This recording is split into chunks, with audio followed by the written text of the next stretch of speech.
La violencia en el fútbol argentino ha estado presente prácticamente desde sus comienzos. Desde el primer asesinato ocurrido en 1924 hasta enero de 2012, se ha registrado una cifra estimativa de 260 víctimas fatales y una altísima cantidad de heridos. Todos estos hechos violentos están directamente relacionados al fenómeno de las barras bravas y al negocio que se esconde tras ellas. Hasta el año 2000, solo 16 casos fueron cerrados en los juzgados, habiéndose procesado solamente a 33 personas, dejando al resto de los responsables totalmente impunes. El primer asesinato relacionado con el fútbol argentino se produjo en Montevideo, Uruguay, en el año 1924. El 2 de noviembre de ese año, tras disputarse el último partido del Campeonato Sudamericano que coronó a Uruguay, se produjeron incidentes frente al hotel donde se alojaba el seleccionado argentino, interviniendo en la pelea hinchas uruguayos e hinchas y jugadores argentinos. Durante los incidentes, el argentino José Lázaro Rodríguez disparó contra el uruguayo Pedro Demby, quien fallecería el día después. Rodríguez logró escapar y regresar a la Argentina gracias a la ayuda de jugadores argentinos en un buque que partió una hora antes de lo programado y no fue interceptado por las autoridades. La policía uruguaya logró identificarlo gracias a una fotografía publicada el 4 de noviembre en el diario argentino Crítica, en donde se lo veía cenando con jugadores argentinos. Fue detenido el 24 de ese mes, pero nunca fue deportado. El año 1924 fue el punto de partida para la carrera de muertes que crece de forma exponencial en los últimos años. Si bien en el año 1944 se registraron 9 muertes causadas por una excesiva represión policial en el clásico River Plate San Lorenzo, el fenómeno de la violencia en el fútbol argentino comienza a sufrir una importante transformación hacia finales de la década del 50. Este punto lo genera la muerte del hincha de River Alberto Mario Linker, causada por una granada de gases arrojada por un oficial de la Guardia de Infantería. Lo interesante y necesario aquí para pensar la violencia en el fútbol es que desde que hay fútbol hay violencia. Entonces, sería un error pensar que la violencia en el fútbol es un fenómeno actual, contemporáneo, que antes existía un mundo idílico, romántico, de que no había violencia y que la violencia en el fútbol es algo nuevo.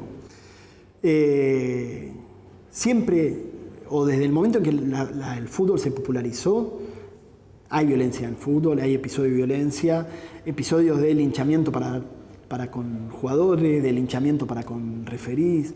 Entonces, la violencia siempre existió en el mundo del fútbol. El caso de Pedro Demby es un caso particular porque es el primer muerto del mundo del fútbol, pero eso no significa que antes no haya habido graves episodios de violencia. De hecho, todos recordamos la creación del alambrado olímpico como una forma de prevenir las invasiones al campo de juego y de esa forma impedir ciertos fenómenos de violencia. Este caso en particular llamaba la atención porque había involucrados hasta algunos jugadores de la selección argentina, como que los jugadores habían ocultado, habían cuidado al actor al asesino y lo habían logrado pasarlo a la Argentina. Pero a mí me parece que aquí lo importante es pensar que lo que se modificó también es, respecto a la violencia en el fútbol, es un marco de legitimidad y naturalidad. Cuando muere este hincha en Uruguay, este hincha uruguayo, luego de un partido Argentina-Uruguay, de las selecciones de Argentina-Uruguay, la Asociación de Fútbol Argentina, los medios de prensa, se muestran sumamente acongojados por el hecho de violencia. Se muestran, la Asociación de Fútbol Argentina presenta un documento deplorando las actividades de los espectadores rioplatenses, que vuelva a la cordialidad. Entonces era un episodio que llamaba la atención. Hoy día, por el contrario, cuando acontece un hecho de violencia, la Asociación de Fútbol Argentina no emite ningún comunicado, los medios de comunicación lo incluyen dentro de una lógica de serie, de caso, y entonces hay una naturalización de la violencia en el fútbol como que es parte ya de algo cotidiano. Antes existía, pero ahora ya creemos que ya es una parte más del fútbol argentino. Y eso sí hay un cambio interesante.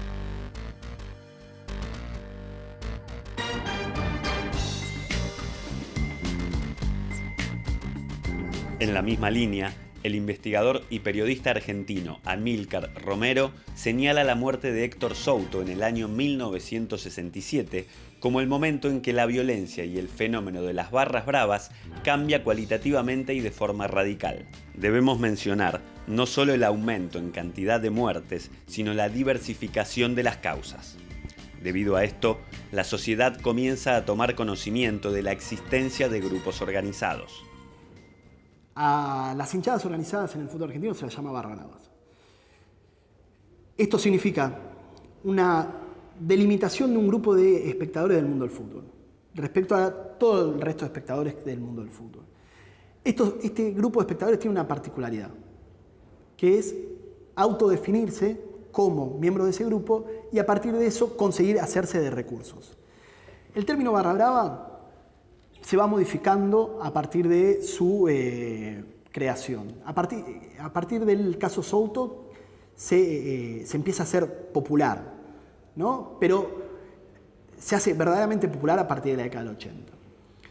Antes de la década del 80, las barra bravas no tenían la sistematización que tienen actualmente.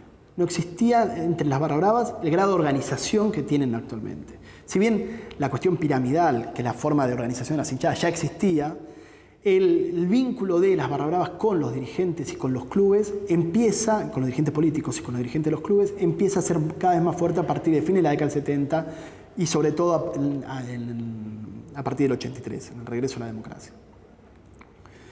Estallando el fenómeno de la violencia del fútbol y de la violencia del fútbol, no, de la violencia de las barra bravas en la década del 90. Es necesario pensar que cuando hablamos de violencia en el fútbol en la Argentina, hablamos de un fenómeno muy, pero muy complejo, por varias cosas. Primero, comúnmente cuando hablamos de violencia en el fútbol, reducimos el problema a las barra bravas y cometemos un error, ¿no? Entendiendo que en el mundo del fútbol hay un montón de otros actores violentos que, más allá de las barra bravas, la barra brava es uno de los tantos actores violentos del mundo del fútbol. A diferencia de los otros actores del mundo del fútbol, es el único que se autodefine como violento. Entonces señala así una distinción respecto a, por ejemplo, dirigentes, otros espectadores del mundo del fútbol, jugadores, técnicos, periodistas, que también tienen prácticas violentas, que tenemos prácticas violentas. Todos los que somos parte del mundo del fútbol tenemos actitudes violentas en el mundo del fútbol. Entonces, cuando hablamos de violencia en el fútbol, lo que primero tenemos que hacer es dar cuenta de que si solamente enfocamos la violencia del fútbol en el fenómeno barra brava, nos estamos olvidando de la complejidad del fenómeno. El término barra brava se emplea para designar a aquellos grupos organizados y con diferentes grados de profesionalización dentro de la hinchada de un club.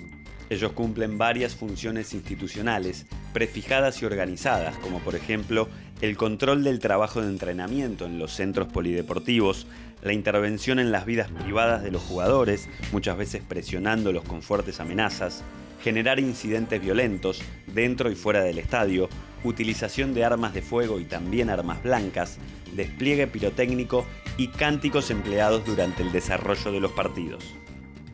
Las barras bravas se identifican con el uso de banderas con los colores del club, o trapos como le dicen ellos, y algunos instrumentos musicales, particularmente los bombos, objetos todos considerados sagrados. Las barras también se caracterizan por ubicarse en las tribunas populares, aquellas que frecuentemente carecen de asientos y donde los espectadores deben ver el partido de pie, agitando sus banderas, haciendo sonar los bombos junto con el canto para hinchar por su equipo y en oposición al contrario. ¿Viste cómo es? Pero, escúchame, no, los trapos es lo que más se cuidan. Ahora vienen los pibes, ya enseguida van a caer. Hay pibes que se defienden con la vida. Los trapos que nadie... No, loco. En ese sentido, los trapos es una cosa muy sagrada, no se tocan. Que te choreen una bandera es lo peor que hay. Ojo, no te lo digo yo por ser hincha de Tigre. La mayoría de las hinchadas del país, todas, mayormente, lo peor que te puede llegar a pasar es que te choreen un trapo. Lo peor. Más siendo un trapo referente de la barra o de un barrio que va siempre a todas las canchas, es lo peor que te puede pasar. Han pasado casos que, un ejemplo, Independiente va y le chorea los trapos a los de Racing en la semana porque sabían dónde estaba el aguante de los trapos. Fueron, le chorearon todos los trapos. ¿Qué hicieron los otros? Fueron y secuestraron a mi hijo, por decirlo, toco madera que nunca me pasa. Hasta esos límites llega, ¿entendés? ¿Qué hicieron los otros? Che, loco, sacaron a mi hijo, vamos a devolverle los trapos, dame a mi hijo. ¿Entendés? El intercambio se considera prácticamente para mí, a mi forma de ver, un bolso de bandera es igual a la vida de una persona. Esa es la importancia que uno tiene, el hincha argentino, no pienso yo de la misma, me parece que mayormente el hincha argentino piensa así. Una bolsa de bandera vale la vida de tu hijo, loco. Hoy es un día sábado, son las 3, 4 de la tarde, el partido empieza a las 8:10. 2 horas antes empieza el caer malón todo junto, movimiento de gente, con su bandera, la gente en familia, vecinos, amigos, hermanos, parientes. Yo a veces no me canso de recalcar el hecho de que no porque sea hincha de Tigre, acá más que una barra es más medio muy familiero la onda. Más allá de que los problemas que hay como en todo el fútbol argentino, si se tiene que armar, viste cómo es, nadie ha caído del catre. Pero la onda que hay acá en lo que es el Club Tigre, sinceramente yo me inflo el pecho hablando de cómo uno respeta a la familia, a la mujer, a la novia del vago, a los hijos, a la madre, al padre, al veterano, al vitalicio.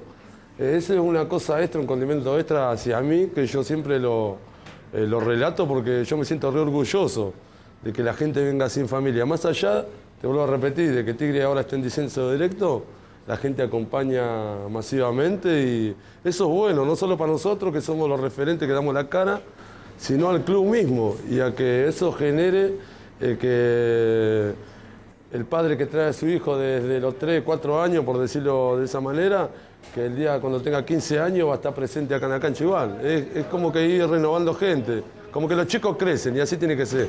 Lo inculcamos mucho acá, no permitimos los tranza. ¿Entendés? Acá cuando se mete la merca, el faso, el paco, lo que fuera en la tribuna, más haciendo kiosquito, yo te puedo asegurar que le recortamos el cogote. Eso a vos no te gusta. A nosotros, a mí, a Dios gracias en común, lo inculcamos con mi compadre, con el Tronco, que hace tiempo que estamos, el Gustavo también, que hace tiempo la entiende de esa manera. Hay Marcelo y Gallego, otros 2 muchachos que van a venir más tarde con el tema de los trapos. También son pibes sanos, buenos. No te voy a decir que son todos angelitos. Vos te podés fumar tu porro, te podés tomar tu pase, te podés tomar tu vino, pero de acá vender merca en lo que es la tribuna, en la cancha, te corto el cogote, te lo corta. Esa es la división y la caja chica, por decirlo de una manera, de todas las barras.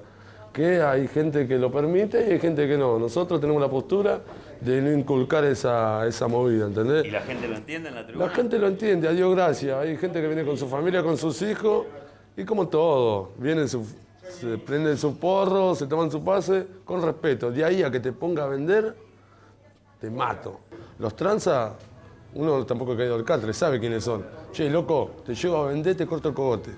Y lo entienden, ¿entendés? No va a querer que le peguen gratis. Es así, corta la bocha. El mundo chico, el que dice que no lo conoce es mentira. Mentira, te lo digo yo así, es mentira. Todos lo conocemos, mal que anda en el palo, tema cancha, hay gente de todos los rubros. La cuestión es cómo lo manejás, cómo lo sabes llevar. Si vos al chabón le hablás con respeto, le decís, che, loco, no hagas esto en mi casa porque te caigo mal.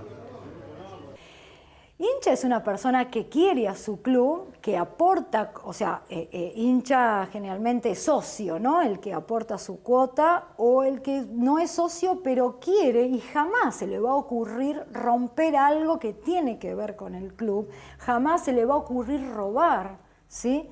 Algo, ni jamás va a cobrar por alentar. El barra brava cobra por alentar, porque va a decir, vos me tenés que comprar el cotillón de las banderas, le va a decir a los directivos, nosotros somos los que ponemos la fiesta. ¿Qué fiesta? Yo te tengo que pagar a vos porque saltés ahí. O sea, estas son las diferencias. Eso es lo primero y cómo surge el grupo organizado de los barras. Y después son delincuentes porque te roban, se llevan la utilería, saben que el club tiene mucho problema y tenés que darle un juego de camisetas. ¿Por qué? Ah, por eso es así, vos no entendés nada, me decían cuando yo estaba. Entonces, yo difiero de esto, para mí el barra brava es un delincuente y no quiere al club.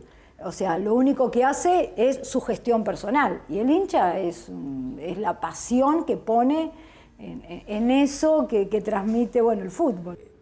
Respecto a la relación entre barra bravas y drogas, debemos decir que para ser miembro de un hinchada uno debe tener aguante. debe pelearse. Pero no tiene por qué ser consumir drogas, ni consumir alcohol, ni tiene que tener, por ejemplo, una corporalidad desmesurada, ¿no? No tiene por qué ser grande corporalmente. Uno tiene que mostrar aguante.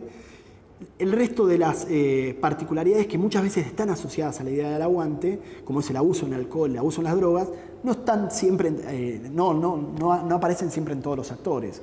Por ejemplo, podemos encontrar dentro de una barra brava muchísimos hinchas que no se drogan, muchísimos hinchas que no beben y muchísimos hinchas cuyas corporalidades son pequeñas.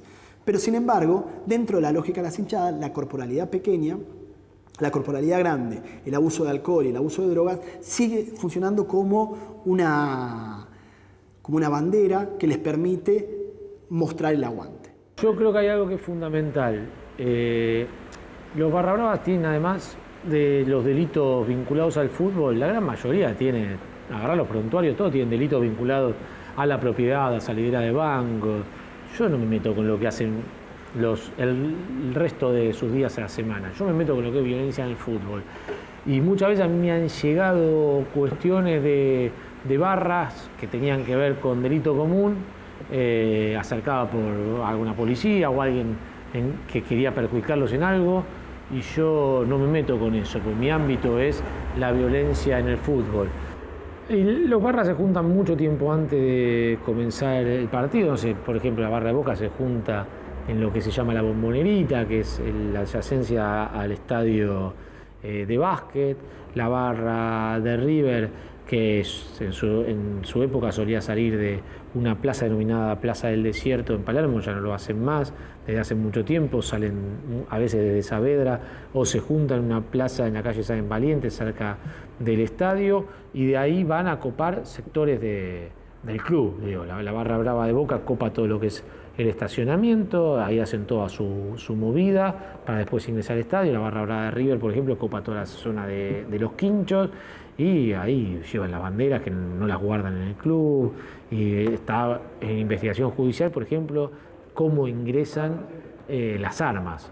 Hay una denuncia en la justicia que se está investigando en este momento de que la barra de Boca le pagaba a un policía, un alto funcionario policial, para que les tenga un bolso con armas, para que ellos pasen el cacho y después se lo tiraran por otro lugar. Y en la barra brava de River muchas veces se comprobó que en algunos sitios determinados de lo que se llama el bajo tribuna, de la tribuna popular, se guardaban armas blancas. Bueno, en principio el barra brava antes se sostenía, alguien dijo que la diferencia entre un hooligan, que son el ejemplo mundial del barra brava, y el barra brava nuestro, era que el hooligan era un marginado social y el nuestro era un barra brava part-time, ¿no? Yo creo que los barra bravas nuestros se han transformado, han ido mutando y ahora viven del fútbol, y a veces estos barras bravas no solamente tienen una participación en lo que es el domingo en la cancha, sino que también a veces sirven para mandarlos a romper una manifestación, como fue el caso de ese hincha de Defensa y Justicia, Cristian Favale, que está acusado de haber matado a Mariano Ferreira, un militante del Partido Obrero, ¿no? A veces están no solamente para ir a la cancha y aporrear a los rivales, sino que también para meterse en cuestiones políticas, ¿no? Ya no son part-time, sino que viven del fútbol. Eso también creo que tuvo una evolución, y yo creo que en los últimos años una evolución negativa. ¿Por qué? Porque, por ejemplo, en el año 70 siempre había un jefe de hinchada, un jefe de barras, pero en ese momento era la persona que lideraba, digamos, el grupo, y era el primero que salía quizá a defender a todo el público que representaba a Platense en ese momento fuera una cancha. Y creo que las agresiones mayores que se podían llegar a dar eran cadenazos, pero era un enfrentamiento cara a cara, a golpe de puño, o sea, no existía ni arma blanca, ni revólver, ni pistola, ni nada por eso. O sea, la policía, o sea, no había división, no había pulmones, o sea, era toda una etapa totalmente diferente. Es entonces, a partir de la década del 60, que la violencia pasa de ser espontánea a ser violencia institucionalizada. De este modo, cada club comenzó a tener su propia barra brava, y esas barras bravas pasaron a ser financiadas directamente por los propios dirigentes de cada institución.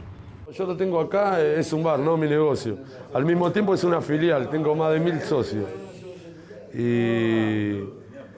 Y con los dirigentes del club, más que agradecimiento, porque prácticamente son vecinos, son de la zona y sabemos lo que laburan, lo que hacen. Yo cuando empecé a venir a la cancha, en el micro, me acuerdo que ascendió Defensa y Justicia, cortamos un colectivo 371 y fuimos 15 a la cancha. 15 personas fuimos a ver Tigre. Tigre estaba por descender a la C. Y yo arranqué ahí a venir a la cancha. Y ahora Tigre está en primera, segunda en el campeonato y en ceso directo. Y los dirigentes, a lo que no teníamos y a lo que tenemos ahora, con la cantidad de deuda, pedido de quiebra y bueno, todo, ni hablar los juicios de jugadores que se hacían los hinchas fatales, que cada juicio lo comimos. Y en este interín de 3 años, el mayor de los juicios que pagaron fue con, ¿cómo se llama esto? Agua Argentina fue, el que lo hacía, el de Banco Provincia. Lo pedía quiebra, ¡chum! Y ahora se cerró, no se debe nada, no hay pedido de quiebra. Tigre tiene en la tesorería un par de billetes, tenemos un predio en donde están haciendo los comedores, los vestuarios, y en el mismo lugar estaban alquilando una pensión para pibes que le dieron de baja y están haciendo la pensión en el predio. Así que mal o bien, poco o mucho, ya Tigre tiene un par de tierras, 4 canchas, papi fútbol, vestuario local visitante, un lugar re lindo, rodeado de country, en el Camino de los Remeros ahí en Tigre, un lugar re cheto, va a estar re piola. Y con la gente de la dirigencia, más que agradecimiento, porque son pibes, hay mucha gente joven, hay mucha gente grande también que le metió el corazón y el bolsillo, metió la mano en el bolsillo muchas veces para las semillas, para comprar los foquitos, para el cerrajero que venga a arreglar una cerradura. Gente común y corriente que, no te digo que le sobra la plata, pero es laburante y labura para el club y te digo es para sacarse el sombrero. Yo me considero partícipe de la dirigencia, porque sé mi lugar, mi posición, y yo lo que puedo generar, lo único es tranquilidad y seguridad. Y eso la genero por el apoyo de ellos y de los pibes que están con nosotros. Los dirigentes necesitan a las hinchadas y las hinchadas necesitan a los dirigentes. Entonces se establece un vínculo de mutua necesidad. Un hincha, un dirigente entra al club y ya sabe dónde está la hinchada, sabe qué lugares tiene, cuáles son sus espacios, sabe lo que la hinchada le va a pedir, sabe lo que puede dar y lo que no. Entonces se encuentra con, son parte del mobiliario de las instituciones. En el mundo del fútbol argentino, la relación de las barras bravas con los dirigentes es un punto central para pensar las barras bravas. Y ese punto central es algo que no existe en el fútbol inglés, ¿no?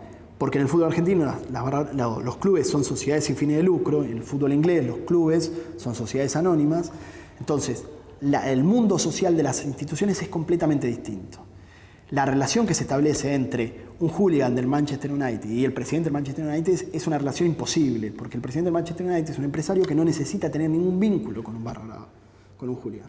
Por el contrario, el presidente Independiente, cuando llega a su oficina, está ahí abajo de su oficina, los barra bravas de Independiente, en la institución en la cual ellos son parte. Entonces, el mundo social es muy distinto. Las esferas de los clubes vinculadas todavía a los clubes argentinos, vinculados todavía a las sociedades sin fines de lucro, hacen que el mundo del fútbol sea, que las barra bravas tengan un lugar importante en ese mundo, distinto al mundo del hooliganismo.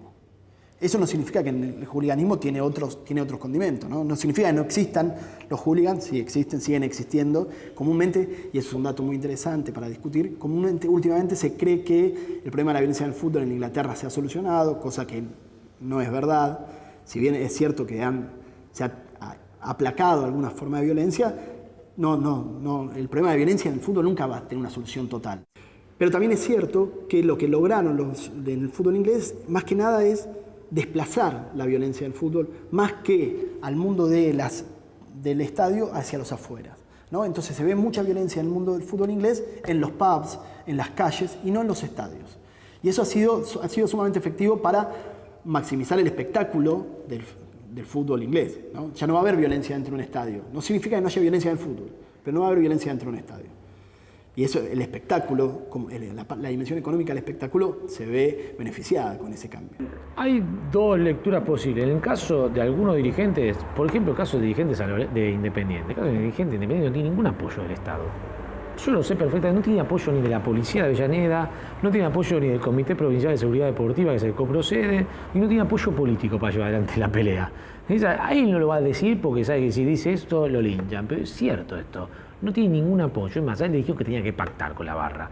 Entonces, si no tiene apoyo político, llega un momento en que dice, bueno, está bien, veremos cuál es el mal menor. Más allá de que yo creo que está trabajando activamente para reducir la zona de influencia que tenía la barra Independiente, que dominaba todo lo que era el club antes. Ahora, por lo menos, están bastante más acotados el poder que tiene. Y después tiene dirigencia, no sé, como la de San Lorenzo actual, que lo fomenta a los barra. No solo, digo, conviven con ellos porque no queda otra, sino que los fomentan, los utilizan como fuerza de choque para amedrentar opositores en las asambleas, para ir a apretar a jugadores porque quieren cobrar su sueldo o porque quieren una mejora en el contrato. Digo, eso sucede a diario en los clubes argentinos. Hay dirigencias que te dicen, bueno, esto es lo que hay y arreglo porque es el mal menor. Y hay otra dirigencia que usan a los barra bravas a su favor. La dirigencia de River la usa a su favor, la dirigencia de Boca la usa a su favor, la dirigencia de San Lorenzo la usa a su favor, la dirigencia de Racing la usa a su favor. Hay un montón de ejemplos de ese tipo.